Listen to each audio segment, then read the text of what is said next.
Hello dear बच्चा party, welcome back my YouTube channel बच्चा party science. तो बच्चा लोग कैसे हो आप सभी? आई होप आप सभी अच्छे होंगे, स्वस्थ होंगे। तो आज जैसे कि आप सबको पता है, हमने एनसीईआरटी क्लास 7 साइंस का टेप चैप्टर पढ़ रहे थे। तो पहली वाली वीडियो में हमने इंट्रोडक्शन और इसमें ब्रीथिंग कैसे करते हैं, रेस्पायर कैसे करते हैं, ये सारी चीज़ें हमने रेस्पिरेशन इन ऑर्गेनिज्म में पढ़ चुकी है। इसके के आगे टॉपिक हम अब पढ़ेंगे। तो अभी तक आपने इस चैनल को लाइक और सब्सक्राइब नहीं किया, जल्दी से आप इसको लाइक और सब्सक्राइब कर दीजिए। तो बढ़ते हैं आगे, लेट्स गो।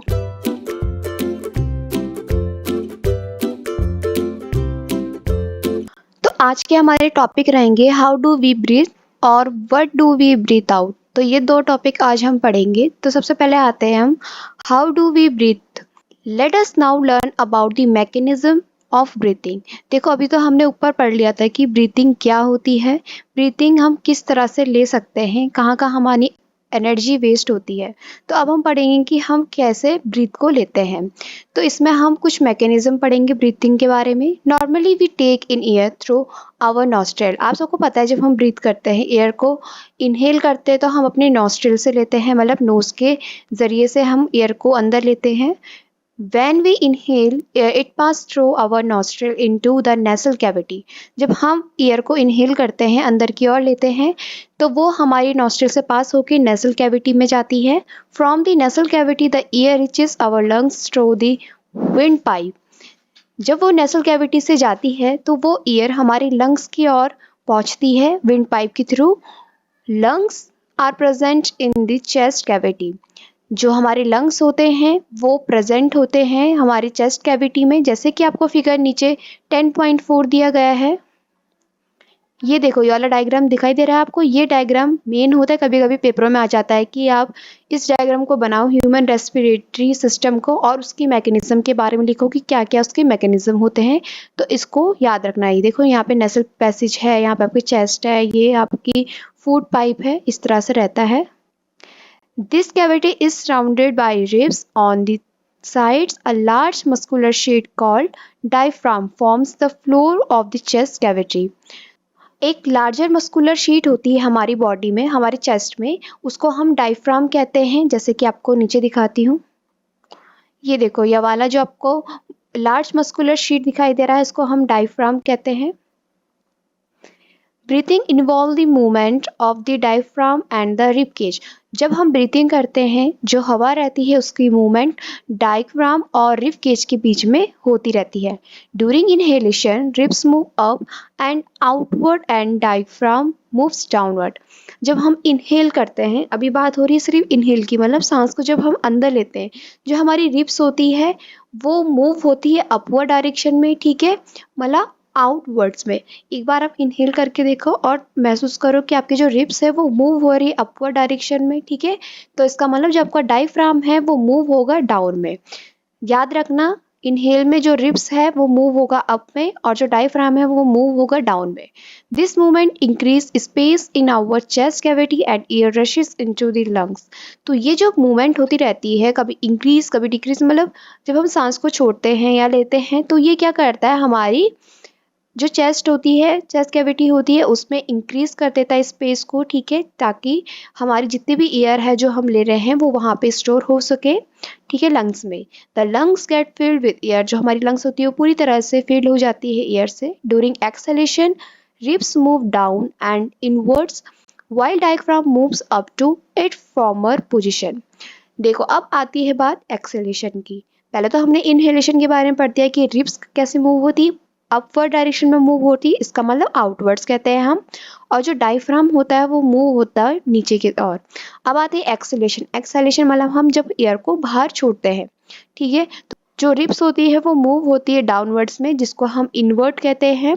और जो हमारा डायफ्राम होता है वो मूव होता है अपवर्ड डायरेक्शन में, ठीक है। तो ऐसी पोजिशन ये चलती रहती है। This reduces the size of the chest cavity and air is pushed out of the lungs. जो हमारी चेस्ट कैविटी होती है, इसका जो साइज होता है इस तरह से रिड्यूस हो जाता है, कभी इंक्रीज हो जाता है, कभी वो अपने शेप में खुद वापस आ जाता है। This movement in our body can be felt easily. तो ऐसी मूवमेंट बहुत आसानी से हो जाती है, इसमें कोई तकलीफ की बात नहीं होती है। Take a deep breath, keep your palm on the abdomen, feel the movement of abdomen. What do you find? देखो अब आप बहुत लंबी गहरी सांस लो, ठीक है, उसके बाद अपने पाम को अपने एडोमन में रखो, मतलब अपनी चेस्ट या पेट के बीचों बीच रख दो, ठीक है, और अपनी मूवमेंट को फील करो किस तरह से आपकी मूवमेंट हो रही है, तब जाके आपको ये एक्टिविटी समझ आएगी, ठीक है। तो आपने क्या फाइंड करा बताइए। After having learned during breathing, there are change in the size of the chest cavity. Children got involved in the chest expansion competition. अब देखो जब आपने अपना हाथ रखा था अपने पेट या लंग्स के बीचों बीच, तो आपने देखा कि जो हमारी ब्रीथिंग है वो क्या कर रही है, चेंज कर रही है हमारे चेस्ट कैविटी के साइज को, ठीक है। कभी वो आगे की ओर आ रही है, कभी वो अंदर की ओर जा रही है, ऊपर नीचे ये सब चीजें हो रही है, ठीक है। तो यही काम क्या करते हैं अब बच्चे करते हैं, चेस कंपटीशन में पार्ट लेते हैं और ये चीज वो करते हैं। Everyone was boasting that she or he could expand in the maximum. How about doing this activity in the class with your classmate? तो सबके सब क्या करते हैं इस कंपटीशन में पार्ट लेते हैं, चाहे वो लड़का हो या लड़की हो, ठीक है। वो देखते कि मैक्सिमम हमारी जो चेस्ट है वो कितने आगे तक आ सकती है, ठीक है। तो मतलब उन्होंने अपनी चेस्ट को फैलाई और देखा कि हमारी चेस्ट कितने आगे तक आ सकती है मैक्सिमम नंबर पे, ठीक है। तो ये सारे क्लासमेट करते हैं इस चीज को। एक्टिविटी 10.4 में आते हैं, take a deep breath, measure the size of the chest with the measuring tape, figure 10.6। तो 10.4 कह रहा है कि आपने क्या करना है, एक लंबी गहरी सांस लेनी है और अपनी जो चेस्ट की साइज है उसको मेजर करना है एक मेजरिंग टेप से, जैसे कि फिगर 10.6 में दिया गया है आपको। ये आपको फिगर 10.6 में दिया गया है, इस तरह से आपके पास इंच टेप होगी, उसका हम मेजरिंग टेप कहते हैं। तो इससे आप अपने चेस्ट को नापोगे। And record your observation in table 10.2, और इस रिकॉर्ड को अपनी ऑब्जर्वेशन टेबल 10.2 में नोट करोगे, okay. Measure the size of the chest again when expanded and indicate with classmates show the maximum expansion of the chest.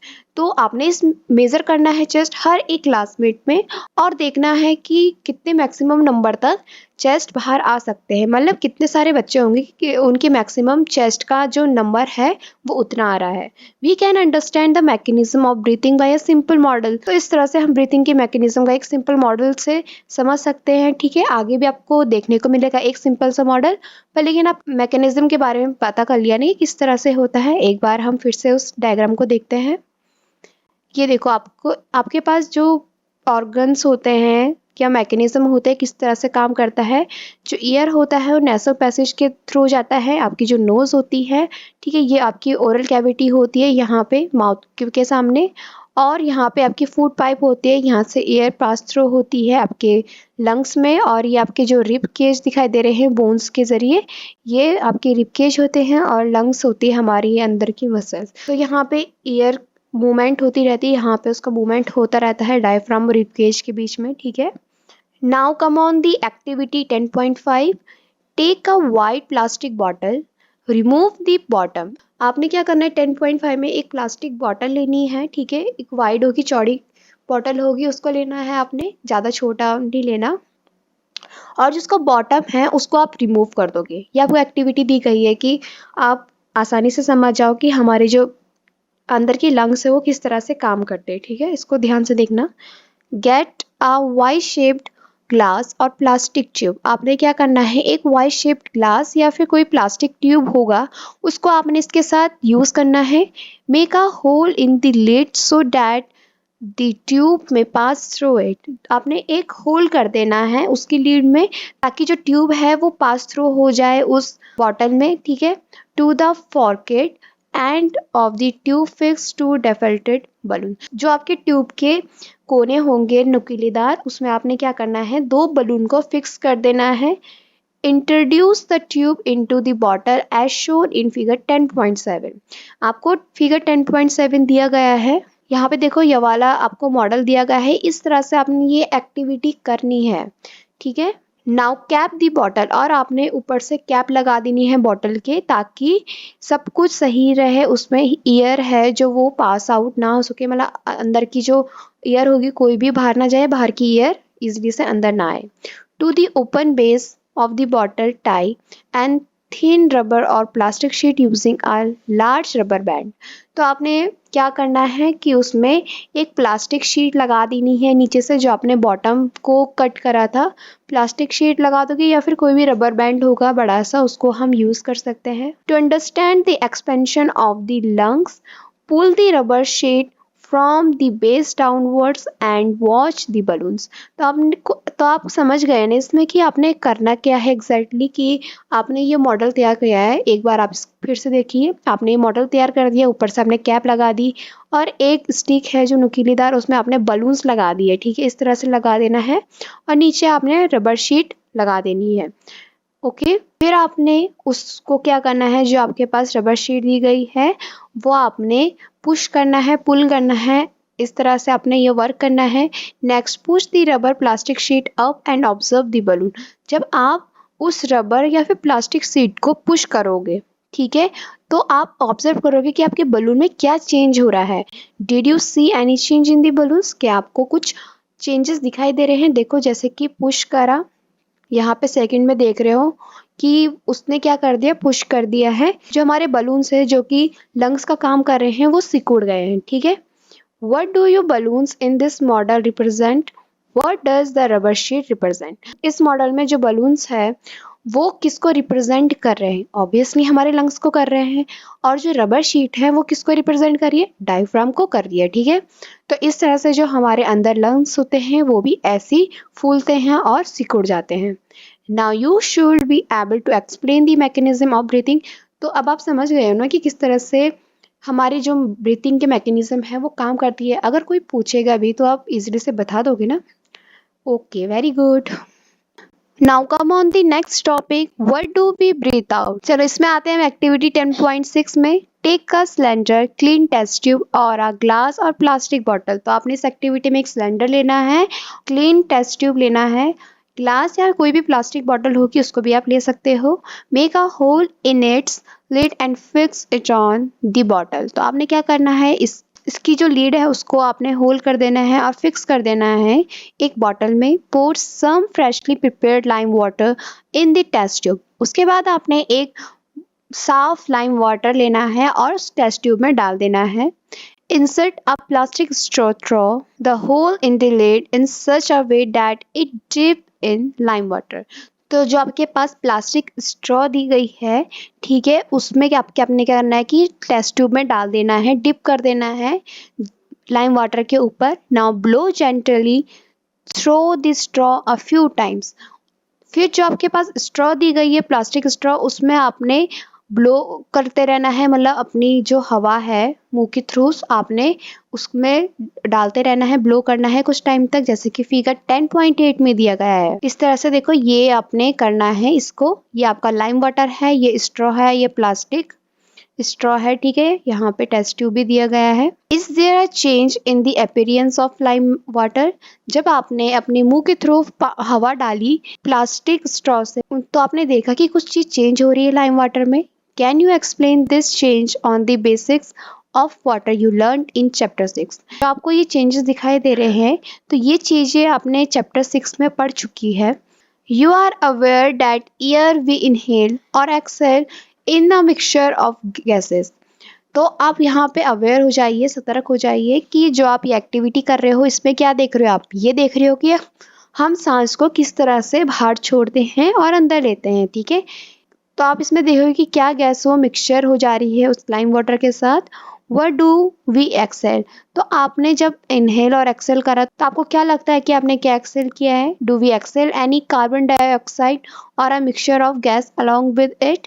क्या आपने Excel करते समय कार्बन डाइऑक्साइड या फिर कोई भी गैस का मिक्सचर होगा वो आपने एक्सेल किया है? ठीक है, एक्सेल का मतलब पता चल गया ना क्या होता है, सांस को बाहर छोड़ना। You must have also observed that if you exhale on a mirror, a film of moisture appear on the surface। तो आपने एक एक्सपेरिमेंट करा होगा, जब आप मिरर के सामने खड़े रहते हो तो आप एक्सेल करते हो अपने मुंह की तरफ, जब आप भाप छोड़ते हो, सांस छोड़ते हो, तो वहाँ पे एक क्या हो जाता है, मॉइस्चर बन जाता है, धुंधला सा ब्लर सा हो जाता है।